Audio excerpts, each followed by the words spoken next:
Raleigh, and everyone watching the Siege Major. My name is Caitlin, I'm your panel host, and this is Operation Ember Rise.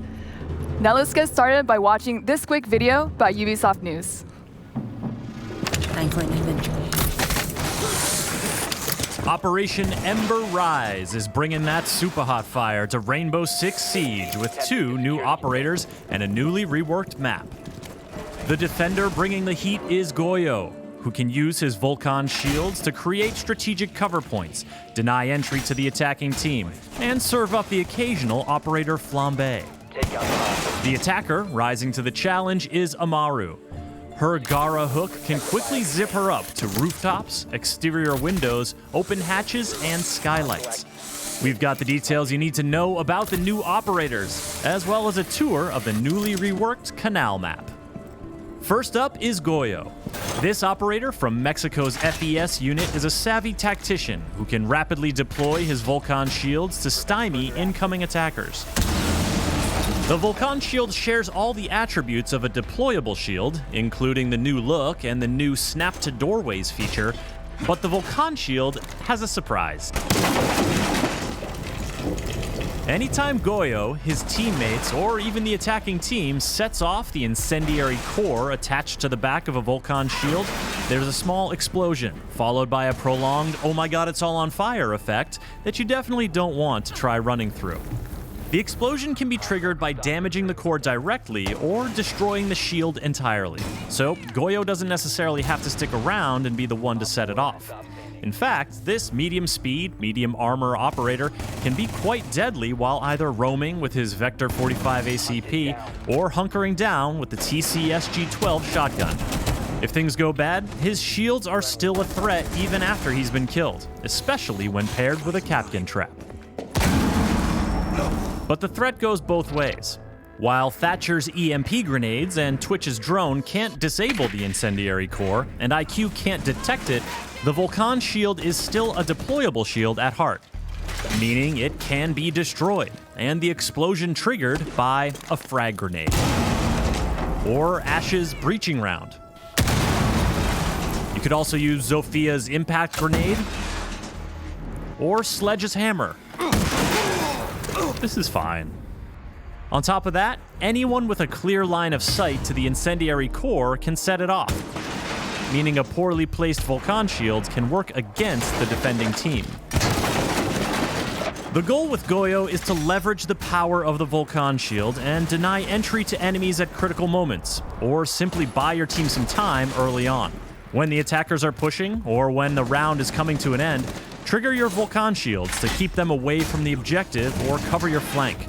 A well-timed Vulcan explosion can be the difference between lighting up the scoreboard or going down in flames. While Goya seeks to impede the movement of his enemies, the Peruvian attacker Amuro can get around the map like no operator before.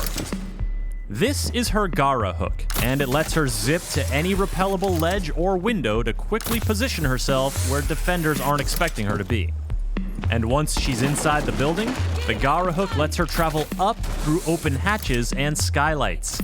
That's a first for Rainbow Six Siege, and defenders will have to adjust their strategy accordingly or pay the price. When it comes to choosing your destination, the Gara hook makes it easy, clearly showing what it can or could grapple to. You can't grapple to something that's too far away or too far below your position, but you can use the hook for horizontal traversal, as long as you're entering a window. Once inside a building, you can't target anything but open hatches and skylights. While the hook will instantly break a wooden barricade on a window, a castle barricade will prevent you from even targeting it. And a closed hatch will need to be opened before you can ascend through it. Amaru's Supernova or ITA-12S shotguns will come in handy if defenders leave those hatches unreinforced. This makes Gara hook entry a bit noisy, so team communication and good droning are all the more valuable. Amuro doesn't pull her gun up until landing from the grapple, so she's completely vulnerable to Kapkan and frost traps lying in wait. Not to mention any defenders who may have heard her entry coming. Operators who can give her a quick buff, like Finka, or use their gadgets to distract defenders, like Ying or Dokebi, are strong pairings for Amuro. But with medium speed, medium armor, and a G8A1 LMG in her hands, Amuro is a well-rounded and very mobile force to be reckoned with. All this action has been taking place on the newly reworked Canal Map. The map is still split between two buildings, but an additional bridge has been added to increase building-to-building movement options. There are fewer windows around objective sites, and the rooftops have been reconfigured to make runouts more risky. And additional staircases and color coding throughout both buildings have been added for more rotation options and easier callouts. The reworked Canal Map will be free for all players when Operation Ember Rise launches. The two new operators, Goya and Amuro, will be immediately available for Year 4 pass holders, and all other players can unlock them 7 days later with Renown or R6 credits. For more on Rainbow Six Siege, subscribe to this channel and visit us at news.ubisoft.com. Now, to talk about Operation Ember Rise, I am joined by Senior Level Designer Jeremy Dowsett, as well as Presentation Director Alex Kaprasis. Now that we are in North Carolina, Alex, how does it feel to be back here at a major? It's beautiful, it's sunny out, it's a great time to talk about Season 3. And we will be saving all of your operator intel for the second half of the panel, as usual. And Jeremy, any interesting run-ins with bourbon and barbecue? There's been a few run-ins with barbecue pretty much every night. The food here is amazing. Just everyone I've met is so lovely to talk to. It's such a great place to be. All right, well, let's get started with your map, which is the Canal Rework. This is the latest rework to come, the last one being Cafe. And this is one of the original maps of Siege. Now, Canal has not been available in the ranked playlist for almost 2 years, so since September 2017. So many of you will be happy to know that with this rework, Canal will be coming back to ranked. That's correct. We've gone through top to bottom on this map and we've totally reworked it. Obviously, adding a new bomb site makes it ranked compatible. But, if we talk about the problems with the map, we've gone through, we've re-looked at navigation, we've looked at sound, we've looked at lighting. It's going to feel like a comfy pair of slippers, but it has, a new spice to it, that's for sure. So first, let's compare it to the Cafe rework to get kind of a scope of this project. Because, of course, since we haven't seen Canal in ranked for so long, presumably it would have required a more thorough overhaul. And you worked on this for 9 months, almost a year. It was about 9 months worth of work. The team and I started working on it around Paris Major time last year. So it's been 9 months of looking at the map, taking it apart, and obviously trying to fix all of the issues with it. So speaking about the issues, let's start breaking those down. Now, the most obvious problem that Canal had was the choke points. Yes. Canal is one building to the east, one to the west, and before there was just one bridge connecting both buildings. How was this addressed? The first thing we did is we added a bridge off of control room, which now gives a new rooftop access as well. So you have two bridges. You have the original bridge still in the same place as it always has been, and then there's a new bridge 1 floor up. So that aids in the rotation. The other thing we did is we went through and we added stairs. We know that 2 sets of stairs or 2 flights of stairs are always much better than 1 flight of stairs. So we've added an extra set of stairs into both buildings. So now each building has 2 stairs, and of course the choke point has been pretty opened up in the middle. What's happened now is when you go and play it, and obviously it comes out soon, it's much more of a roamer-friendly map, and the rounds play an awful lot more differently than they used to, because the way the rounds played was people would wait to the last minute and then they would basically just rush in and smoke or whatever. So now what you're going to find is people are clearing the building. They're actually going because they can actually get to the objective rather than waiting outside. All right, and then we should also talk about the other elephant in the room, which was the spawn peaks. One of your favorite things to address. Yeah, after the closet window in Villa, sprint yeet the C4 towards fountains. I learned from that one quite well. So what we've done is we've gone through and we've looked at all of the runouts and the runout possibilities, and we've made sure that anyone that wants to run out will be detected before they get to the edge of the roof in most cases. So if you really have your heart set on running out, you still can, but you'll be detected, so it turns into more of a 1v1 scenario. It still can be done. Yesterday we were playing with a bunch of the creators, and they will run out on you, and they did. But it becomes a one-on-one. It's possible, but it's dangerous. Right. So it's a little bit more skill, which I think is what you're going for. Yes. All right, awesome. And then, of course, as you mentioned, Canal also received a lot of the same upgrades that the Cafe Rework had, which is like sound propagation, destruction is a lot more clear now, lighting updates as well. The team went through and did an amazing job, the art team especially, going through and color coding the stairs. The sound team did a great job because it is a big map and there's a lot of doorways and windows. So we went through and we touched everything. There's a lot of line of sight floors now, so you can play, you can defend from below. So it's actually really quite fun, and it's quite balanced. I enjoy playing it. I guess in your words, that our team actually went rogue. Yeah. I wouldn't say they went rogue. Yeah, they went rogue. So what happened is, as we've changed metrics over the seasons, basically we had to move all of the walls by 5 centimeters. That means they had to touch the shell anyway, and whilst they were rejinking the shell, they just went through and redid the entire thematics of the buildings, and it looks absolutely superb. And so we'll see when we're going through the map that when a wall is destructible, not only does it look destructible, but there are those markings on the ground, just for anyone who's new to the game or has kind of issues about looking for destructibility.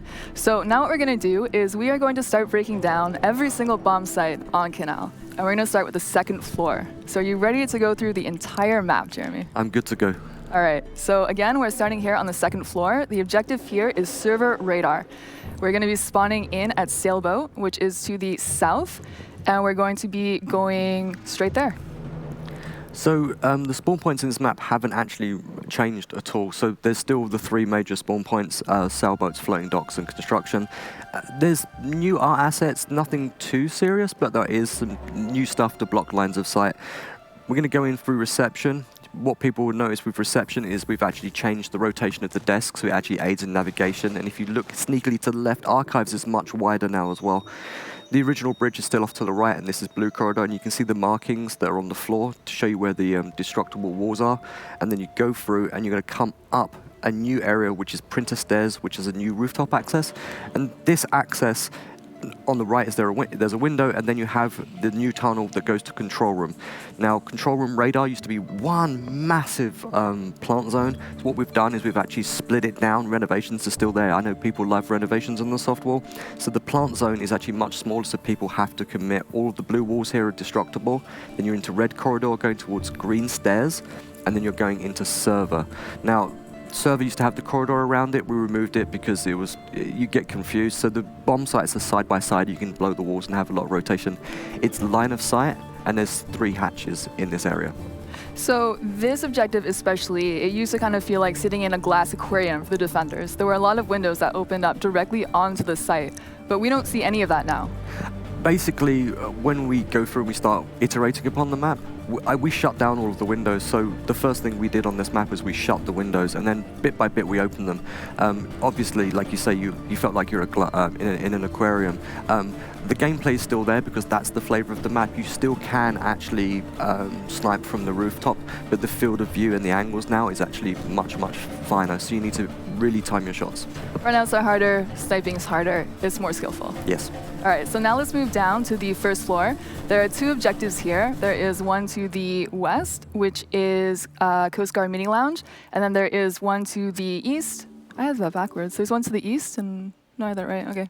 It's maps and security. Yeah, we're going to maps and security, and we're going to go up to the second floor first, and then we're going to go down to the first floor. So maps and security had, maps hasn't really changed too much, but people will recognize it. Construction, everyone's going to remember, it hasn't actually changed all that much. There's a few new props, but the path is still the same from the spawn points. You'll see the nice new red stairs that are covered to stop people come running down and doing early kills. You will get detected by the time you're at the bottom. You come in through construction entrance, and then we have the entrance, and if you go hard right, you'll go into green stairs, back up to server again. Now, what's really nice about this is with the stairs and the walls, it's really easy to call out, and it's actually much easier for people to navigate because it's just cleaner and much nicer for the players. You blow the hatch and you can drop straight into security. Now, with security, if you remember, there used to be a locker room. That's changed. We've put a door through now, so you can actually go between the 2 bomb sites, between maps and security. And then the kitchen is still off on the right-hand side. You'll notice there is actually a window in projector just to the side, so you can still get shot at from the roof or across the buildings. And obviously there's a window in kitchen if you want to try and come through. Right, and so this is an objective that's been changed so that you have to commit when you go onto the site. You really need to get through the door, and it's one of the sites where you're going to find that you can actually defend it remotely, and I think we'll see a lot of that being played. All right, so let's go on to the other objective on the first floor to the west. We're actually going to spawn in construction again, so this is a bit of a longer route to take, and instead of going up to the second floor first and then working our way down, we're going to go from the basement. So, everyone remembers Coast Guard meeting. There's been a number of significant changes to this area, but it's still going to feel quite familiar. So we're off at Coast Guard again. You can obviously see the wonderful submarines that are docked there. You come through, and the route we're going to take is we're going to go down into Garage. Garage is now external rather than being internal, with the doorway to the red stairs on the left-hand side. So this is now, a place where the defenders can't go. So we've closed it up a little bit. Obviously, we're underneath the new bridge. You can see the windows that go up into football, and we're going to go into lockers. Lockers hasn't changed a great deal. Everyone will remember it, and it goes through to showers. You go up the hatch with Amuro's hook, and then you're straight into football. Half of this room is destructible floor, half of it isn't, but there's a lot of destructible walls. Then you come across blue corridor into Coast Guard meeting. Everyone will remember the 145-degree wall that's actually in the map, which is the split between the two rooms. Go through complete line of sight floor here, and then what people will notice is Archives has changed. It's much wider, there's a breakable wall, and there's a double door, so it's less of a choke if you're actually going to try and attack from Archives. It's still hard, but you can do it. Nice. So still, once again, it's skillful. Yes. And we also saw Amuro's gadget being used there, as you mentioned, coming up through the hatch, which makes defending this site kind of tricky, because now you have to decide if you want to reinforce those hatches, which limits your rotations. It's a choice that people will learn, and the strats will evolve over time. Obviously, with you having to reinforce hatches, you make a decision. If someone's staying anchored in the bomb site, you can cover the hatch. You're going to hear it get blown, so it's not so bad, but it does change the strats a little bit for sure. All right, so let's move on to the last objective then, and this is in the basement. Now, the basement never had an objective before. Of course, this brings the total number to 4, making it ranked playlist compatible. For this one, we're going to start by spawning in the northwest at Floating Dock, and we are going to make use of a new tunnel to get on site. Ah, the tunnel, yes. So this area's changed quite a lot. Everyone will remember Coast Guard suppliers. It hasn't changed. It looks exactly the same, but we've rejinked a little bit. When you start a floating dock, you can now go up right. There's a path that leads up to car park, and you can drop down into Forklift Alley. There's a new tunnel that goes all the way through to the car park as well, and all of this has been completely reworked. So you've got the new shell, you've got diving alcove, and what we're about to do is jump into diving, which is a new room. In the far right-hand corner behind the scuba gear, there's the set of stairs that leads all the way up to printer. So it goes yellow stairs, blue stairs, up into printer. You have a tunnel that comes all the way from diving all the way through to in between showers. So if you're getting pinched, you can drop into the tunnel, but you have to be careful because obviously defenders or attackers everyone can use it. You come through bathroom, into the basement corridor, and then you're into boat suppliers. This will look very familiar to people because it hasn't changed all that much. Obviously there's a bomb hatch there.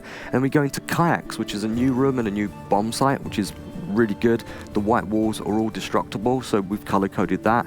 And then you have diving. So you've got a lot of options, and the site plays really interesting because everyone tries to use the same old strategy. There's always a firefight on white stairs, which is quite fun, but now it changes because there's different options. So from your testing, is the tunnel more advantageous for attackers or for defenders? It's really a 50-50 because it's a risk versus reward, to be honest, because there's a ladder and it does leave whoever uses it, they're going to be prone when they're coming out the ladder so that they can get attacked quite quickly. I find it really useful when you're getting pinched and you're playing lockers and you want to just get out and rotate straight back down to diving. All right, well, thank you so much, Jeremy, for walking us through the Canal Rework.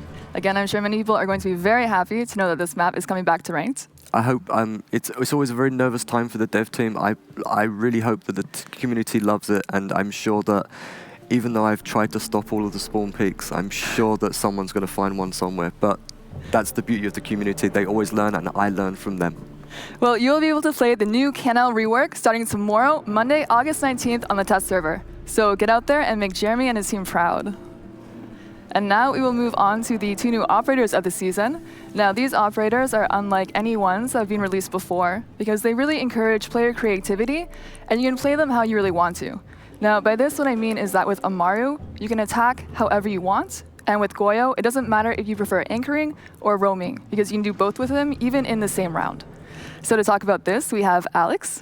Hello, Kaylin. So let's get to the bottom of who Amuro is first. Who is Amuro? Right, so Amuro is an operator we really haven't seen before. She comes from a civilian background, not a traditional CTU, and she's made it her life's mission to protect her heritage, to fight against traffickers of antiquities, and this has really been her strong goal.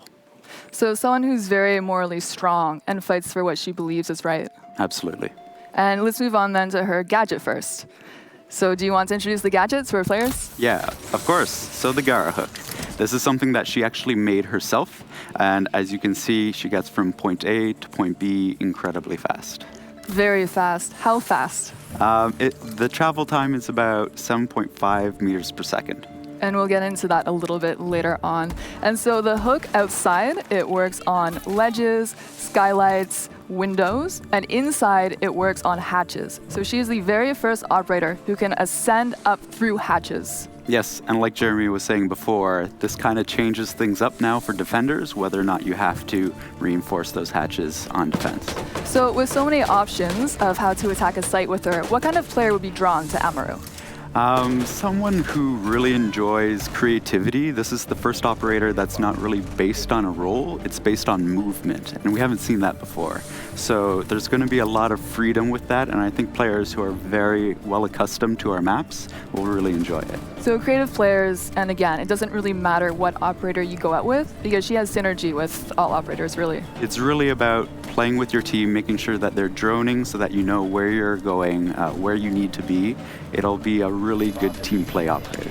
All right, so let's talk about her loadout. Starting with her primary loadout, Amuro comes with either a Supernova or a G8A1, so a shotgun or an LMG.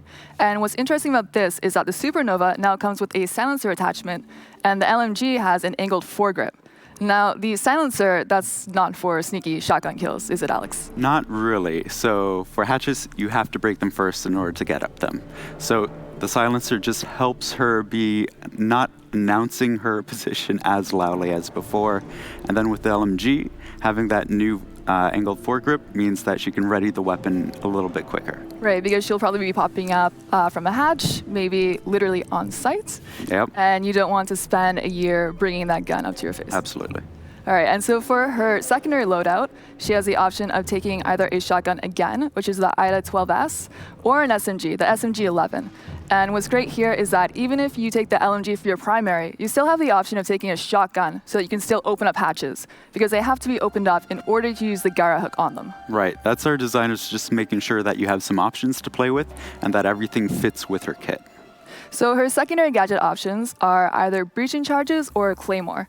The claymore is really useful if you need someone to watch your flank. So if you're zipping around the map, going through hatches, and you're worried that a defender might follow you through the hatches, then it's useful to put down a claymore to warn you of that. Right, and if you want the breaching charge, this opens new ways to flank, to move through some of the jungle of a map to make sure that you get to the objective quickly.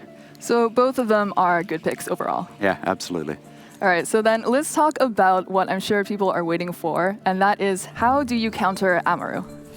And we'll first touch on the strongest counter to her, which is Castle. Castle, absolutely. He reinforces the windows so that an Amuro can't break it with just her gadget. She'll need help from a teammate, or if she wants to use a breaching charge on it, that would actually slow down incredibly a lot.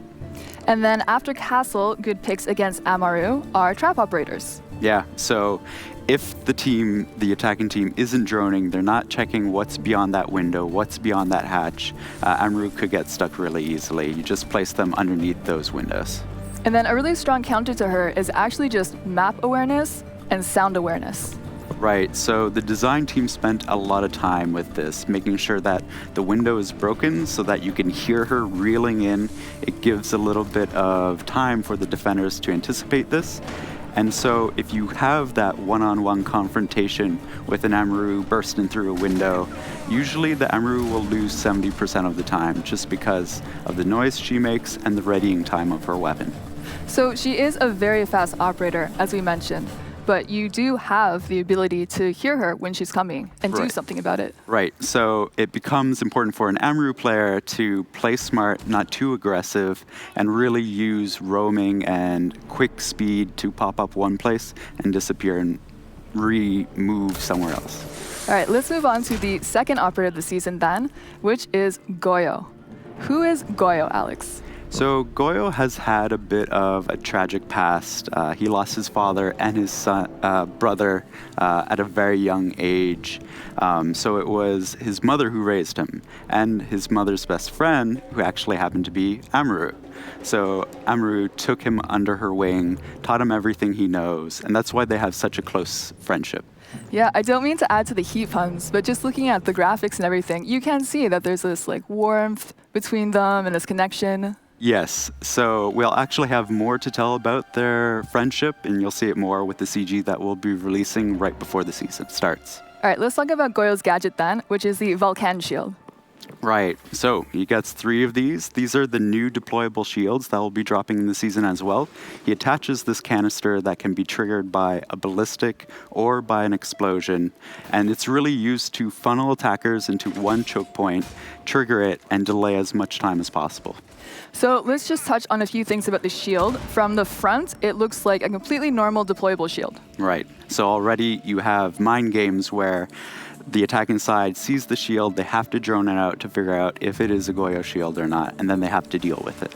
Right, because if you started leaping over it, a defender could shoot it up. You'll be in trouble, yeah. And then, much like Mira's canisters on her black mirrors, anyone can shoot it. However, unlike Mira's black mirrors, Twitch drones cannot shoot the explosive on the back of it. Right, so electricity does not affect it. Right.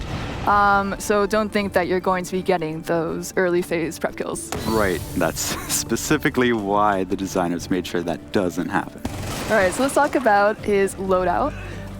Goya has 2 options of very strong guns to pick. He can take either the Vector 45 or the TCSG-12. Right, and so the shotgun actually comes with an ACOG, which means he can have very long lines of sight in triggering his canisters, and both weapons actually play well with his ability to either anchor or roam. Because his canisters are deployed by anyone, he can start out as an anchor and place those shields, and maybe he can rotate somewhere else, and the teammate can actually trigger the shield. Right, so that's a really good time to talk about how, with Goya, you can be an anchor or a roamer with him, and you can make that decision mid-game, even in the exact same round that you're in. Right, and both his weapons work out super well with that. The Vector is a strong weapon either way, however you play it, and the shotgun too can be quite versatile. Especially with the ACOG, you can use that roaming. Yes, absolutely.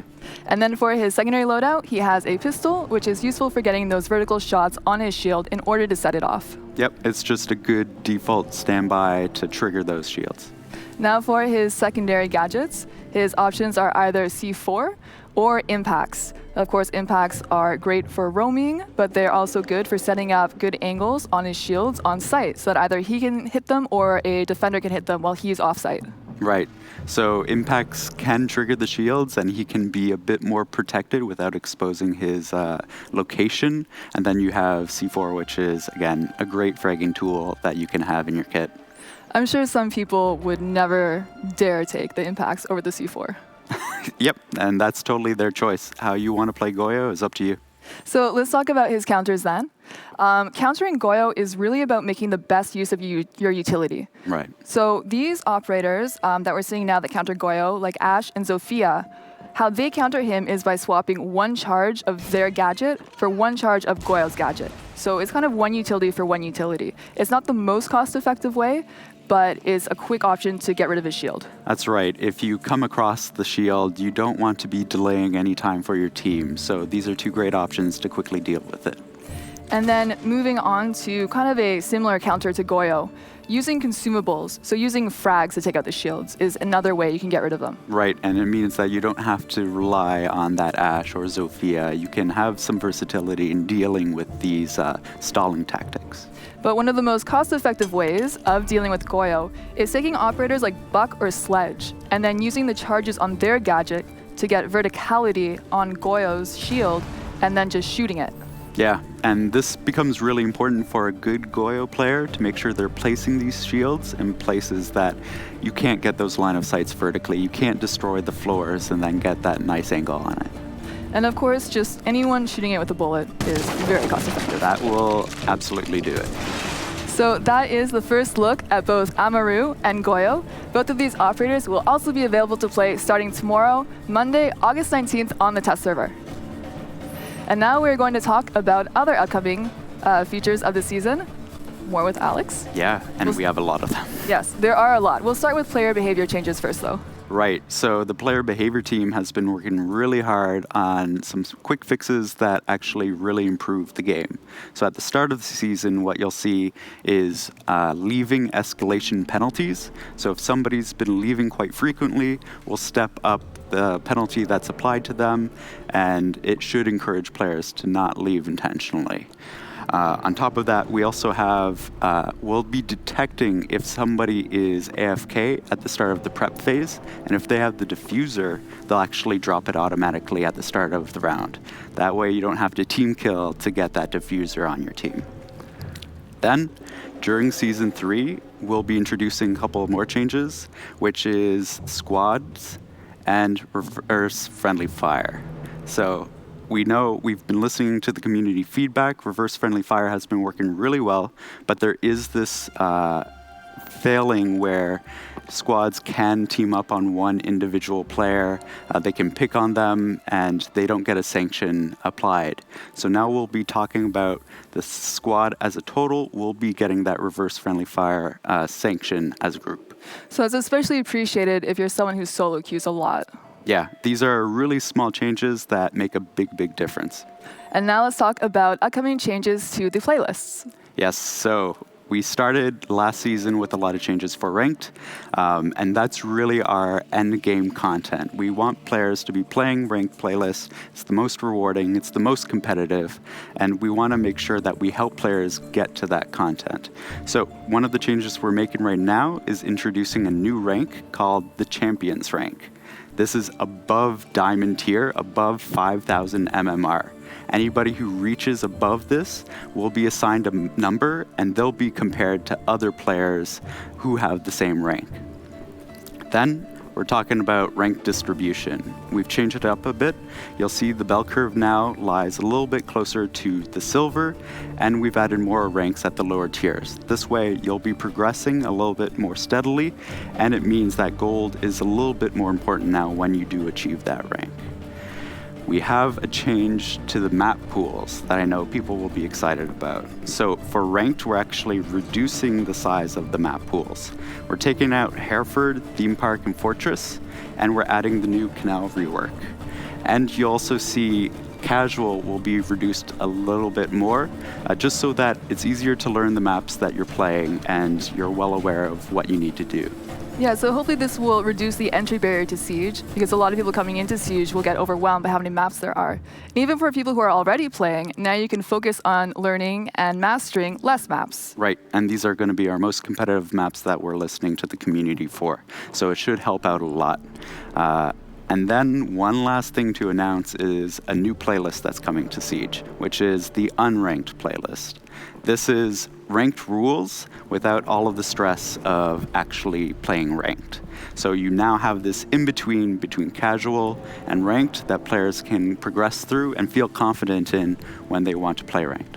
So this is especially useful for people who really suffer from ladder anxiety. Yeah, absolutely. All right, so we are also going to announce that Siege is getting a battle pass. Rainbow Six Siege is getting a battle pass. In Year 4, the battle pass will be deployed in 2 phases. Phase 1 is the mini battle pass, named Call Me Harry. It'll be short, 7 days and 7 tiers, and completely free. As you play, you earn battle points that unlock tiers and rewards. So the more you play, the more you earn. Upon completing the pass, you'll receive the unique Harry Chibi charm. Call Me Harry will be available during Operation Ember Rise. Phase 2 is coming in Season 4 this year. It'll be a full-fledged battle pass. Here's how it'll work. There will be 2 tracks, a free track and an optional premium track. You progress through both tracks by playing and earning battle points. Even if you choose not to unlock the premium track, you'll still be able to collect rewards on the free track. So while the Battle Pass is active, everyone gets more rewards for playing. Finally, through the Battle Pass, you will get to learn more about Harry and the operators of Rainbow Six. Alex, tell us why Siege is getting a Battle Pass. So, the Battle Pass that we're developing is a new monetization product, but it is also important for us to bring players back, that they're excited to come back, get rewarded, and we want to make sure then that the Battle Pass is something that's generous, something that's fair, and it's also our way of injecting more story now into the Rainbow Six universe. And why are there 2 phases for the Battle Pass? This is something we've never done before, so we want to make sure we do it right. So Season 3, we have the smaller mini Battle Pass. That'll be free. That way we get feedback, we can test it out technically to make sure it works. And then Season 4, we open it up. It's a full Battle Pass with more tiers, more cosmetics that you can actually get rewarded for, and a bigger story that we're telling. And the video also said that while the pass is active, you get more for playing. What does this mean exactly?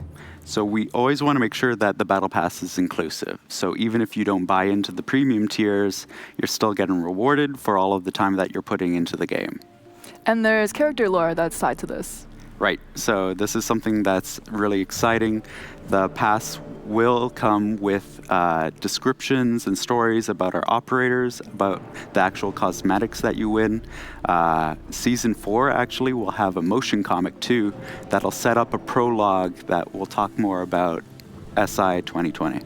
Well, thank you so much, both Alex and Jeremy, for coming and talking about the upcoming season. Pleasure. Absolutely welcome. And we're not done yet, because we have an announcement from the esports team.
Now to talk about the pilot program is Stuart, a manager from the esports team. Thanks a lot for having me. We're super proud to announce Phase 2 of the pilot program and its member teams today. So Stuart, tell me, who is in the pilot program? In North America, we have Evil Geniuses and Rogue returning, joined by Space Station Gaming. In Latin America, we have Team Liquid, FaZe Clan, the newly christened MIBR, and INTZ Esports. In Europe, we have Penta returning with G2, Natus Vincer, and Team Empire joining the fold. And over in APAC, we've got Cloud9, Norarengo, and Fnatic. And what is the overall goal behind the pilot program? We want to extend our support to all of the organizations and players within the top level of our community to make Rainbow Six esports a viable career path for as many people as possible. What's changed between this version of the pilot program and the previous version that we saw before? So scope and scale, for starters. We wanted to expand the number of teams we support. We wanted to support players directly through this, and we've changed up a couple of the revenue sharing mechanics as well. So let's get down to the brass tacks. We saw the pro team skins. How does the revenue share for this work? That one's pretty straightforward. It's a 70-30 split between Ubisoft and the team respectively. 30% of those revenues that a team makes are also forwarded to their players. And the Pro League Gold skins, are we still going to be seeing those? Of course, they are a staple of the pilot program these days. We've tweaked it a bit from version 1 of the pilot program. Now in Phase 2, it's a 70-30 split evenly as opposed to a 70-21-9. This is to account for the increased number of teams in the pilot program itself so we can support more. And how does the Road to 6 Invitational tie into the pilot program? So this one's a bit different this time around. So beyond just contributing to the 6 Invitational prize pool, we've added a mechanic that acts as a performance incentive for our pilot program member teams. Basically how it'll work, imagine a hypothetical scenario where you're the only team participating in 6 Invitational. So base prize pool is 500 grand. You get 1.5 million from the crowdfunding from Road to 6 Invitational. As the only member team there, the players would take home 1.25 million. The org would get 750,000 of that. Thank you very much, Stuart, for explaining that to us. And does the esports team have anything else to announce? We do. We're super happy to announce that our Pro League Season 10 finals are sold out. We have over 4,000 fans going to join us in Tokonami, Japan. Huge thank you to our Japanese community for coming out in force and making this one of the best events. And of course, to close the panel out, we will now reveal the next elite skin. Welcome to the club, Mira.